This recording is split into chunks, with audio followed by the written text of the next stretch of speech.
We keep things rolling here on the Sports Cubicle. I'm your host, Mike Mercado. I'm with the one, the only, Paul Chivari. And this segment is a really cool one. It is something that's near and dear to our hearts because our conversation was with some local, awesome people. Paulie, what do we have in store for everybody around the water cooler? Well, we have two guests today. They're both table tennis players that are going to be competing next week in South Korea for the 2024 ITTF World Team Table Tennis Championships. They're brothers, and they're also local to Chicago. We've got Sid Naresh and his brother Nandan Naresh. Guys, how are you doing? Thanks for joining us. Hi, we're doing great. Thank you for having us on.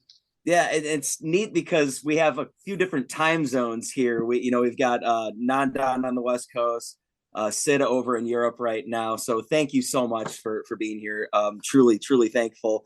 So you're gearing up for the World Championships coming up here. How does it feel to be competing as teammates this time around instead of against each other, which seems to be happening a lot lately?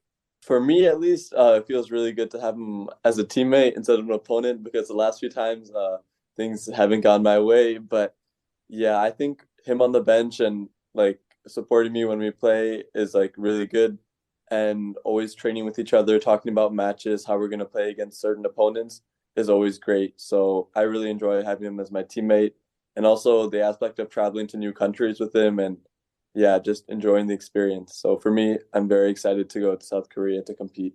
Same question, Nandan? Yeah. I mean, I like playing him, but it's also very fun to compete on a team. We've done it a few times, like throughout our career, and yeah, I'm excited to do it once again. And how does it feel to be representing the United States this time around? I mean, I know you did it in the Pan American Games, but to do it on the world stage, what's that like to represent the United States? It's always like a very proud feeling for me, and yeah, I really enjoy it. And to represent Team USA as a whole, it's just really honoring. Sid, this is really interesting because I have two younger brothers and we're all within a year and a half of each other. And all throughout high school, it was constant competition all the way up through varsity and everything afterwards, right? Whether it's dumb fantasy football, all the way to any bar games that you can play. But you guys actually have some stakes whenever you guys go against one another. For you, what is it like? And then Nandan, same for you. What is it for you guys when you're sitting there and you're preparing, you've done all the physical things you've had to, you've done all the studying you did for the matchup mentally, but knowing that you're going against the one person that knows all the X factors, that knows all the tendencies, that knows all the tells, what is it for you? Is it one of those things like a awesome, Dark Souls, Bloodborne type of thing where I'm going against the best bad guy and I'm going to get the most XP I can from this one? Or is it more frustrating or is it more entertaining? For you, Sid, what is that like, that match of going against your brother? Yeah, I think the last few times going into the match, I kind of put a little bit too much pressure on myself. I feel sometimes I found myself in the matches like overthinking or getting a little bit stressed out. But yeah, after watching them and kind of reviewing, I think that now in the future, I'm going to go into all the matches against them, trying to enjoy the experience a little bit more and just trying to play my best. Because, yeah, like how you said, we both know each other's games, like really like down to every single little detail. So really what it comes down to is who's there and like who's more present in the moment. Because really when we play in training, it's always 50-50. So I think, yeah, also in the matches, I also have to kind of sometimes let the result go and just try to enjoy the experience and yeah, be in the present. Yeah, sometimes it does get pretty frustrating and it's pretty easy to use the excuse like, oh, like they know me so well, like he just knows like everything I do. But then I just think whoever's better mentally on that day normally comes out with the win. So I want to bounce off that, and I'll start with you then. It's funny when we talk to our some of our favorite athletes, hometown or from abroad, and we get a chance to kind of dissect what it's like day in and day out. And for you guys, I think this is one of these moments where we can really talk to our people, everybody here around the cooler, here in the Chicagoland area of the training, the regimen that goes into this physically. How often are you guys at the gym? Not just practice, not just the practice and the skills that it takes day in and day out to build a routine, but you're actually doing the cardiovascular work. You're building your muscles. You're building your brain. How much off the court off the practice training goes on for you guys on a day-to-day basis that is just as equivalent to some of our premier athletes that we have at all the other games that represent the United States? It's a lot more than people would expect. Like, most people have the image of table tennis as like a basement hobby, basement sport. But like, if you really watch the top level, there's a lot of physical demand. And for me, I try to do like something physically to like help benefit my table tennis game around 4 to 5 times a week. And a lot of it's like balance, core strength, and footwork. So yeah, around 4 to 5 times a week, I'm in the gym, or sometimes you can just do it by yourself home somewhere. With this tournament coming up, it appears that if you get into the quarterfinals, that the team can qualify for the Olympics. What does that mean for you guys qualifying for the Olympics? Is that like a dream that's been there for you? I think, yeah, ever since I was a little kid, like that's, I think for every athlete, like qualifying for the Olympics is probably like the highest status you could achieve. And like that kind of experience, from what other players have told me, is like really like once in a lifetime and truly unbelievable. So I think, yeah, here in South Korea, we're, yeah, going to try fight our hardest to make the quarterfinals, because this would be, yeah, an unbelievable result for Team USA. And also, especially in this Olympic year, it would be super important for us to help qualify as a team. Sid, I want to ask you, because I think your brother gave a great answer of what goes on off the court and trying to make sure that you're building your body and your mind, not just on day-to-day practice, but you've seen a lot now, right? You've done the travels and you played a lot of big time games, and there's a lot of wisdom that you're going to be putting on to the next generation when after your career, long time from now, but you're kind of one of these dudes who's breaking ground as the oldest in this situation. And I think what's fun about what we're talking about here is the off the court stuff, but what is something that you've learned that you did not think through your travels that you were going to learn? Was it how popular this sport is around the world? Was it how many different type of techniques have been discovered and have been mastered over the years? What is something that you've learned that has really evolved your game that you didn't expect over the last few years? Yeah, that's a really good question. So I think one of the biggest things over the last few years that's helped me kind of develop and improve my game is kind of realizing how much of the game is like played with your legs and body. Like from an outside perspective, you think a lot of it is like with your shoulder, arm, like wrist, and those are also very important. But one thing that, especially in like the last few months, like that I've been like learning a lot about is how like the power and stuff comes from really like your legs, your core, the body, like using the power from the ground, and your arm is kind of like as a guide to the ball. But yeah, so I feel technically that's definitely one of the biggest things that I've been working on recently. And yeah, actually, because in the US, table tennis is not so popular, I always thought kind of growing up that, yeah, like not many people like watching it, and it's kind of a very small sport. And which in the US, that's partly true. But outside, like here in Germany, or even in December of 2023, when Nandan and I were in China, like the stadium was completely packed whenever Team China was playing. And it was really cool just to see how like different cultures and different countries treat table tennis, and how popular and really like the fans are super into it in different countries. So that was also a pretty eye-opening experience for me. I want both you guys to answer theirs. So I'll start with Nandan. I think we'll go with you first. So you guys are growing up in the TikTok era, right? Like, Paul and I are on social media. We have to be because of work. And, obviously there's entertainment. There's really cool stuff you can see, especially if you're a sneakerhead or if you like watching clips, whatever, right? But for you guys, when you're watching kind of the world that is so big becomes so small because it's in the palm of your hand, how often do you catch yourself finding something and putting it in the back of your head? It's like, oh, that's interesting. I didn't think of that. Oh, that was an interesting point. That's an interesting technique. How often are you using Instagram Reels or TikTok? How often are you taking things that you see there from your feed and you're utilizing it or putting it in the back of your head as a potential weapon or something that you could kind of use against somebody in this day and age where it's so accessible in the palm of your hand?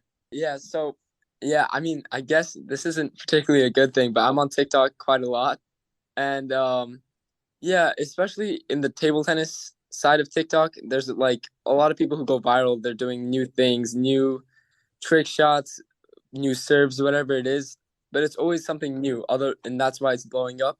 So yeah, I always think to myself that it's a pretty cool thing. And even for stuff like outside of table tennis, like whatever recipes, whatnot, it's always, it can always go to the back of my head, and I always store it there.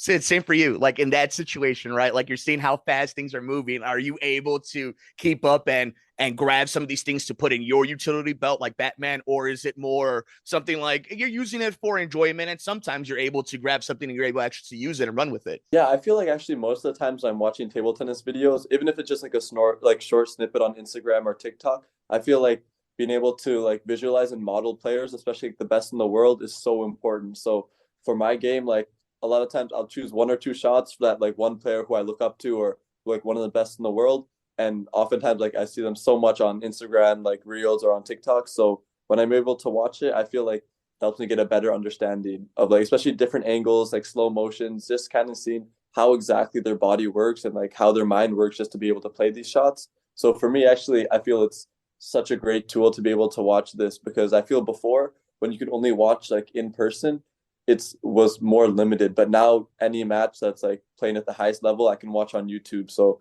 for different players with different strategies and different techniques, I feel it's like really unbelievable that I'm able to watch all of this and learn from it. So I enjoyed a lot. All right, I got to ask about, you guys have played a lot of matches officially against each other. I want to know about the unofficial matches against each other, the basement battles.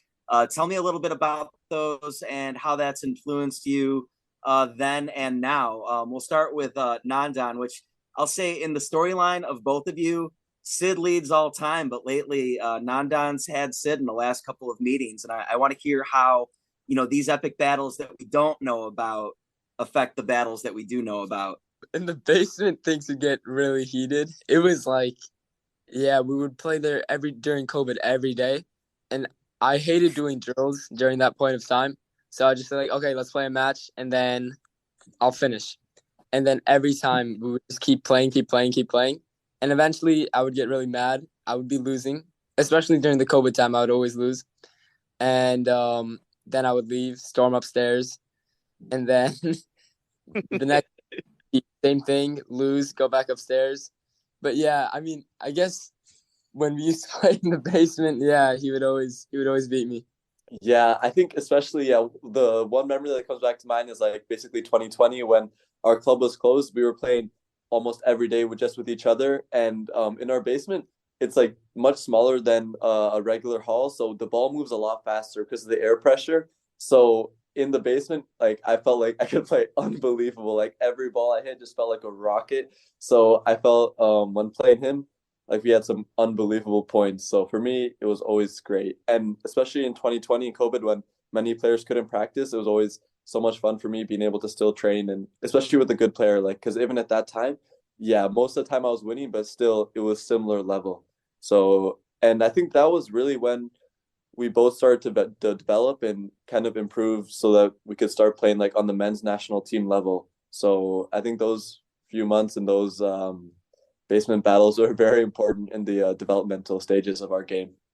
Paulie, I got back to back, but I wanted to start with this one, okay? Because Sid, you just piqued my interest about air pressure. In other sports, it's so commonplace to talk about X factors, right? Like whether or not it's how the wind is gusting in golf or football, all this other stuff, right? All the X factors. You just said air pressure. What is something that would surprise people that you guys have to keep in mind in the middle of a match that nobody would even think would be something that you would have to keep in mind while you're in a world championship matchup and maybe your brother's the guy across from you doing it? Yeah, oh man, I could go on for a long time about this, but table tennis is so precise. It's unbelievable. Like the tables are all different, the balls like different brands. So always going into a tournament, we always get there like 2 or 3 days ahead so we can warm up in the hall because there are many different table tennis brands which produce tables and balls. And some tables are slower than others. Some tables bounce higher. Some like slide a little bit. And also with the ball, some are lighter, some are a little bit heavier. Some produce a little bit more spin, some less. So I think going early and adjusting to these balls, especially for big events like World Championships, and also for the trials for these World Championships, me and my brother would always go a few days ahead just so we can feel the hall, feel the ball a little bit better, because that's something also you don't really see from the outside. But especially these players at the highest level, like they're practicing with this ball and this table like months ahead of the tournament, just so that when they get to the table and when they're nervous, they can perform. Because even just a millisecond too late or like a millimeter too high, and you can make a mistake. So these kind of details are really, I think, what separates like the best of the best. Nandan, I want you to answer this one, and then Sid, right after he does, I want you to jump in too, because when I hear you guys talk about this, you guys are students of the game. You guys are well spoken. You guys are great representatives of not just the state of Illinois, not just the Chicagoland area, but the sport itself. And I think it goes to show not just the culture you guys have at home, but also who you emulate your style on and off the court. And I want to ask you, are you guys sports fans? So if you are, what is an athlete that you really, in any sport, not just, let's take it away from the sport that you guys are so great at, but whether it's the NBA, the NFL, Major League Baseball, international soccer, whatever it may be, what is an athlete that really inspires you outside of your core circle that's already done such a great job, that really motivates you or puts you in a mindset to continue on the grind? Nandan, I'll start with you. I'm not sure if I really have someone like that. I kind of try to compare myself to myself from like a year ago, or like even like yesterday, to try to keep pushing myself further and further. I guess, yeah, I don't really have someone that I specifically look up to in a different sport. Sid, before we jump into you, let's dig into that for just a second. Where did you get that mindset from? Where was that installed? Because I think I think both you guys have that built in you, where it is to continue to try to get better and better every single day. But where, at such young ages for both of you, where did that come from? I think most of it was just from a lot of our peers around us. I feel like coming, like when we both were very young, and our parents as well, that we had like a really good environment that were like always supporting us, like parents, coaches, like other training partners. And I felt like that kind of support motivates me to like try to do better, try to continue improving, try to like give my best every single training, every single match.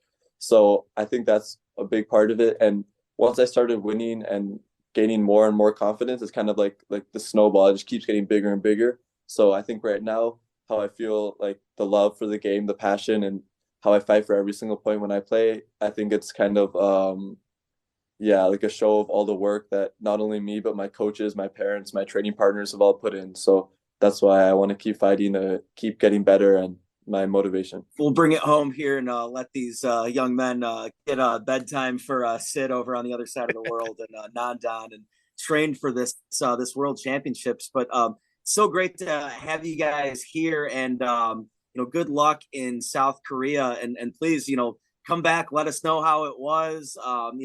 We'd like to keep up with you guys as your quest, especially if you guys make the Olympics. We'd love to have you on again and talk about that. Thank you so much. It's really a pleasure to be here. And yeah, you guys have some great questions. So thank you guys. Really appreciate it. You know what? Before we let you go, how often do you get a chance to say hello and a shout out to your home, the people of your home? So, each of you guys, Sid, we'll start with you. What, any final thoughts on the sport, any shout outs, anything to your people here in Chicago? Go ahead, buddy. You've earned it. Yeah. Thank you to all my coaches in Chicago, Coach Ichi, and to the club that I was brought up in Addison, Experior Table Tennis. Yeah, thank you guys so much. And yeah, every step of the way, I'm always thinking about you guys. I'm very grateful for all the work and effort that you have put into making me the player that I am today. So thank you guys so much. And Sid, do you have any social medias you want to plug? On Instagram, it's at just Sid Naresh. Now's your turn, my boy. Let's do this. Give the shout outs. Give me your social medias. Do it all to the people of Chicago. Let's go. Yeah, so mine also Experior for sure. I remember I was like 9, 10 until 13, 14. I would just be there every day playing league with like some of the older guys, and they would all kind of hype me up, even though I was like barely above the table. So yeah, that was like a huge part of what brought me here today. So shout out to them. And your social media, so the people can follow you during this journey. Nandan Naresh. Kick ass in these games coming up. We got more coming up next here on the Sports Cubicle. He's Paul Chivari. I'm Mike Mercado.